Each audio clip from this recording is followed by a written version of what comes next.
Hi, trendy threads ആണ് കേട്ടോ. ഓണത്തിൻ്റെ സെയിലെല്ലാം നമുക്ക് അടിപൊളിയായിട്ട് പോകുന്നുണ്ട് കേട്ടോ. ഒരുപാട് മെറ്റീരിയൽസ് നമ്മുടെ കയ്യിൽ നിന്ന് ഒരുപാട് പേര് വാങ്ങിയിട്ടുണ്ട്. എല്ലാവരും നല്ല അഭിപ്രായം തന്നെയാണ് നമ്മളോട് പറഞ്ഞത് കേട്ടോ. അതുപോലെ എല്ലാവർക്കും അറിയാം നമ്മൾ കസ്റ്റമൈസ്ഡ് സ്റ്റിച്ചിങ് കൂടെ ചെയ്യുന്നുണ്ട്.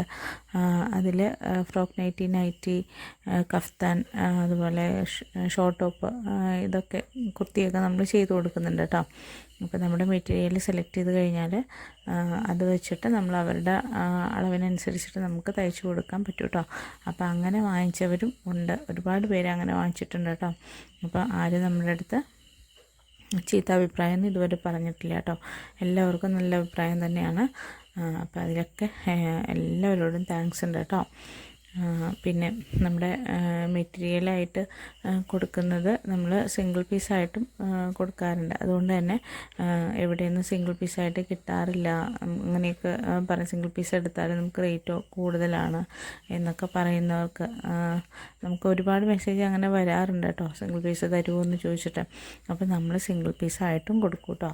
അതിന് നമ്മൾ ഒരുപാട് റേറ്റൊന്നും ഇട്ടിട്ടല്ല കൊടുക്കുന്നത്, സിംഗിൾ പീസായിട്ടും കൊടുക്കുന്നതുകൊണ്ട് ഒരു കുഴപ്പമില്ല. നമുക്കിത് എടുത്ത് വയ്ക്കാനുള്ളതല്ലല്ലോ, നമുക്കിത് എന്തായാലും മറ്റുള്ളവർ നമ്മുടെ കസ്റ്റമേഴ്സിൻ്റെ കയ്യിൽ എത്തിക്കുക എന്നുള്ളതാണല്ലോ.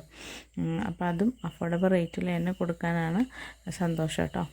അപ്പോൾ നമ്മളങ്ങനെ ചെയ്ത് കൊടുക്കുന്നുണ്ട് കേട്ടോ. പിന്നെ നമ്മുടെ മെറ്റീരിയൽസൊക്കെ ഇഷ്ടപ്പെട്ട് കഴിഞ്ഞാൽ സ്ക്രീൻഷോട്ട് എടുത്തിട്ട് നിങ്ങൾക്ക് സ്ക്രീനിൽ കാണുന്ന വാട്സപ്പ് നമ്പറിൽ മെസ്സേജ് അയക്കാവുന്നതാണ് കേട്ടോ. പിന്നെ മെറ്റീരിയൽസ് സ്ക്രീൻഷോട്ട് എടുക്കാനുള്ള ടൈമൊക്കെ കിട്ടുന്നുണ്ടെന്ന് വിചാരിക്കുന്നു. ഞാൻ പെട്ടെന്ന് ചിലതൊക്കെ കാണിച്ചു പോകുന്നുണ്ട് കേട്ടോ.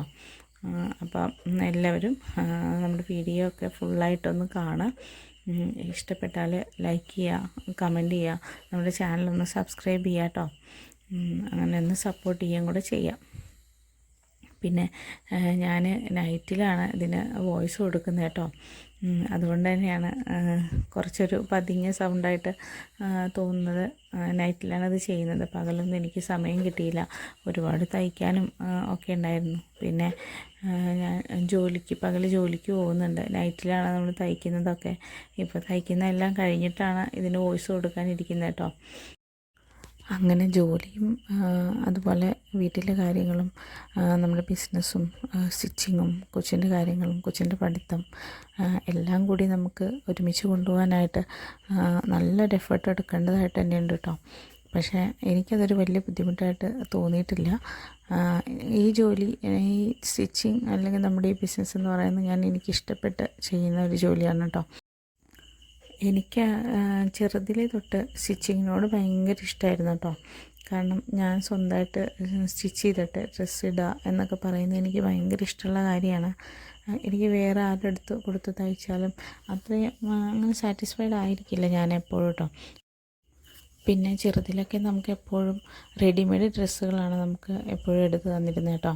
അപ്പോൾ അത് പ്രത്യേകിച്ച് തയ്ക്കത്തൊന്നുമില്ല, വണ്ണം കുറയ്ക്കുകയൊന്നുമില്ല, അതങ്ങനെ തന്നെ ഇട്ടുകൊണ്ട് നമ്മൾ നടക്കും.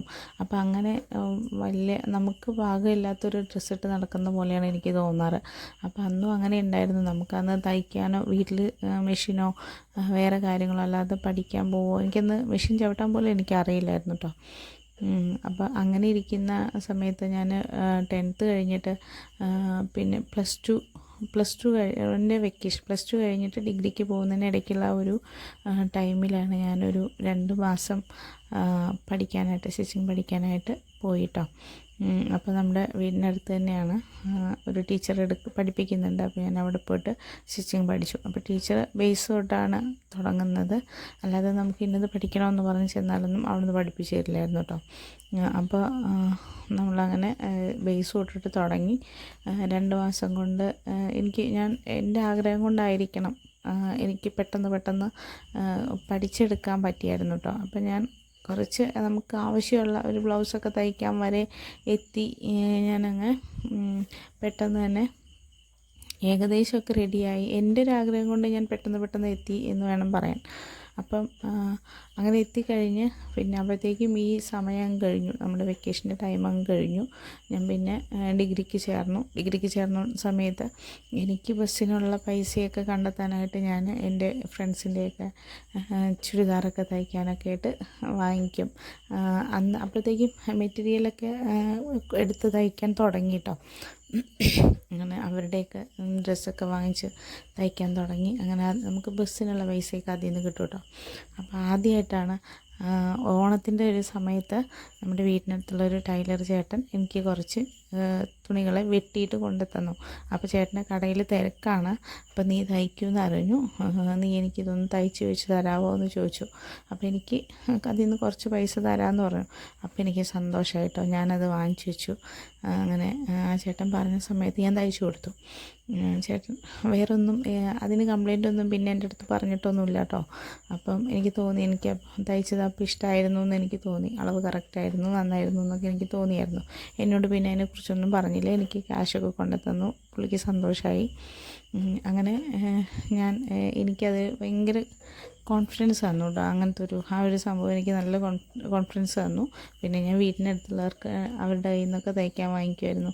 പിന്നെ ബ്ലൗസിൻ്റെ ഒരു ബേസ് മാത്രം പഠിച്ചിട്ട് അവിടെ നിന്ന് പോന്ന ഞാൻ ഇവിടെ വീട്ടിൽ വന്നതിന് ശേഷം വീട്ടുകാരുടെ ബ്ലൗസൊക്കെ തയ്ച്ച് കൊടുക്കാൻ തുടങ്ങി. അങ്ങനെ വീട്ടിനടുത്തുള്ളവരുടെ ബ്ലൗസൊക്കെ തയ്ച്ച് കൊടുക്കാൻ തുടങ്ങി. അങ്ങനെ വീട്ടിനടുത്തു നിന്നൊക്കെ ഒരുപാട് തയ്ക്കാനൊക്കെ ആയിട്ട് ഒരുപാട് പേര് വരാൻ തുടങ്ങി കേട്ടോ. പക്ഷെ നമ്മുടെ അടുത്ത് അന്ന് നല്ലൊരു മെഷീൻ എന്നൊന്നും പറയാനായിട്ടില്ല. നമ്മുടെ ഉള്ള മെഷീൻ വെച്ചിട്ട് നമ്മൾ അഡ്ജസ്റ്റ് ചെയ്തിട്ട് തയ്ച്ചു കൊടുക്കാൻ തുടങ്ങിയായിരുന്നു കേട്ടോ. പിന്നെ ഞാനത് ഡിഗ്രി കഴിഞ്ഞു, PGക്ക് പോയി. ഞാനതങ്ങ് പാടേ വിട്ടു കേട്ടോ. ഇവിടുന്ന് ഞാൻ ഈ നാട്ടിൽ നിന്നേ പോയി.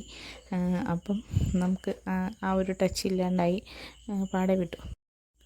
അവസാനം നമ്മുടെ ഇഷ്ടം എന്താണോ അവിടെ തന്നെ നമ്മൾ എത്തിച്ചേരുക കേട്ടോ.